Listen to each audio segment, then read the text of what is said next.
কৃষকরা যখন কৃষিকাজ করে ক্ষেত খামারে, আর তাদের ফল ফসল থেকে পশু পাখি যা কিছু খায়, যা কিছু খায়, কিছু মুরগিতে খেলো, কিছু আপনার পশু পাখিতে খেলো ইত্যাদি, ওই ফলে লিচুর গাছে দেখেন অনেক সময় বাদুড়ে খেলো, খাই না, হ্যাঁ, ফলমূল খেলো, পাখি পাখিতে, তা সবগুলি সাদাকা, সব সাদাকা রাসূলুল্লাহ হাদিসে রয়েছে।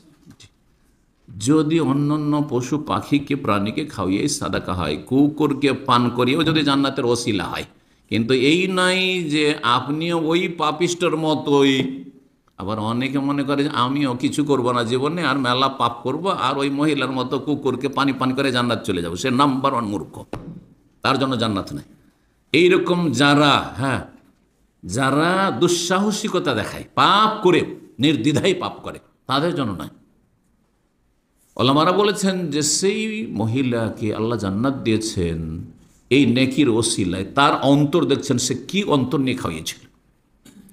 আপনার অন্তর দেখছেন, কোনো জরুরি নয় যে আপনার অন্তরের সততা আন্তরিকতা ওই মহিলার মতো। ব্যাকগ্রাউন্ড আছে, প্রত্যেকটা কাজের একটা ব্যাকগ্রাউন্ড আছে। আপনি এক কাজ করছেন, আমি এক কাজ করি, দুটো কাজ অনেক পার্থক্য থাকতে পারে কোয়ালিটিতে। পাশাপাশি নামাজ পড়ছি, দুইজনের নামাজে আসমান জমিনের পার্থক্য থাকতে পারে। একজন কি অন্তর নিয়ে নামাজ পড়ছে আল্লাহর কাছে, সুবহানাল্লাহ, মনে হচ্ছে যে আল্লাহকে দেখতে পাচ্ছে সে, হ্যাঁ, সুবহানাল্লাহ, ইহসানের উচ্চ স্তরে সে। আর একজন নামাজ পড়ছে, বডিটা মসজিদে আছে, আর তার কলব সারা পৃথিবীতে উদ্ভ্রান্ত হয়ে ঘুরে বেড়াচ্ছে, কোনো খেয়াল নেই যে কি করলো না করলো, ব্যাস ফর্মালিটি পুরা করতে করলো। একরকম নামাজ হইল না? মোটেই না। এইরকমের সালামের প্রচার প্রসার, মানুষকে সালাম দিলে, সালাম নিলে জান্নাতে যাওয়ার ওসিলা, এটি জান্নাত লাভের মাধ্যম। আবু হুরায়রা রাদিয়াল্লাহু তাআলা আনহু বর্ণিত সহিহ মুসলিমের 81 নম্বর হাদিস, বলছেন কালা রাসূলুল্লাহ সাল্লাল্লাহু আলাইহি ওয়াসাল্লাম লা ইয়াদখুলুল জান্নাতা হাত্তা তুমিনু, যতক্ষণ তোমরা মুমিন মুসলিম না হবে জান্নাতে যাবে না। তাহলে 1 নম্বর শর্ত হচ্ছে ঈমানদার হইতে হবে, মুমিন হইতে হবে, মুসলিম। ওয়ালা তুমিনু, আর সত্যিকারের মুমিন হবে না হাত্তা তাহাব্বু, যতক্ষণ পর্যন্ত পরস্পরকে ভালো না বাসবে। ভালোবাসা, সম্প্রীতি।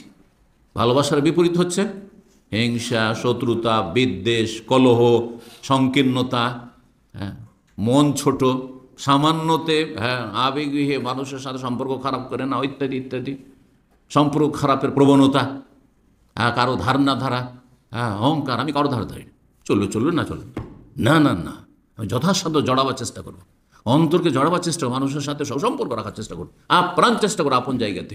কোনো রকমের আমি ভুল বুঝাবুঝি হইতে দেবো না, ফাটল ধরতে দেবো না, আমার পক্ষ থেকে কোনো ত্রুটি যেন না, চেষ্টা থাকতে হবে। বলছেন যে ওয়ালা তুমিনু, সত্যিকারের মুমিন হবে না যতক্ষণ একে অপরকে ভালো না বাসবে।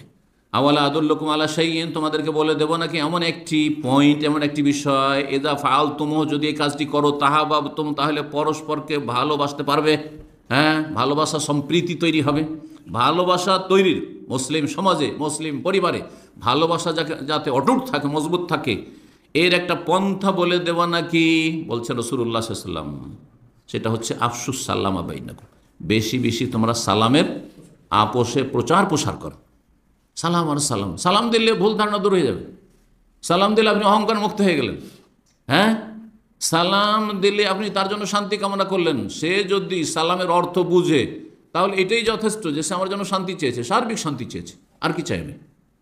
এটাই তো দুনিয়াতে মানুষ চায়। প্রত্যেক মানুষ আপন জায়গায়, দুনিয়াতে হোক আর আখিরাতে, সব স্তরে, দেশে হোক আর বিদেশে হোক, সফরে হোক আর বাড়িতে হোক, ঘরে হোক আর বাইরে হোক, যেখানে থাকেন না কেন, সার্বিক ক্ষেত্রে শান্তি চায়। শারীরিক শান্তি, মানসিক শান্তি, আর্থিক শান্তি, পারিবারিক শান্তি, সামাজিক শান্তি, রাষ্ট্রীয় শান্তি, আন্তর্জাতিক শান্তি, সমস্ত শান্তি চায়।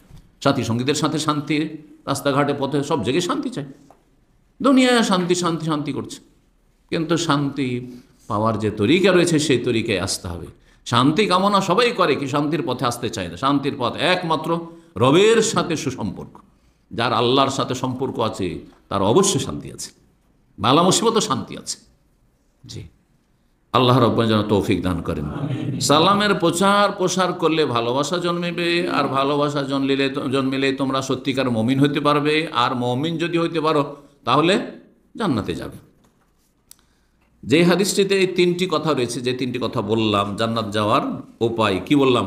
তাহাজ্জুদ পড়া, আর হ্যাঁ, মানুষকে খাওয়ানো, আর সালামের প্রচার প্রসার, এই হাদিস আবদুল্লাহ বিন সালাম ইহুদি আলেম ছিলেন।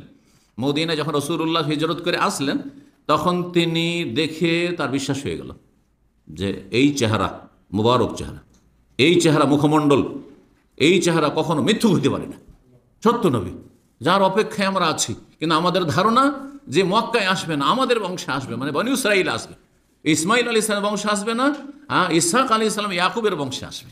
এটাই ছিল ইহুদিদের আশা। আর সেই আশা পূরণ হয়নি, সেই জন্য ইহুদিরা সিংহভাগ হিংসায় অহংকারে অস্বীকার করেছিল।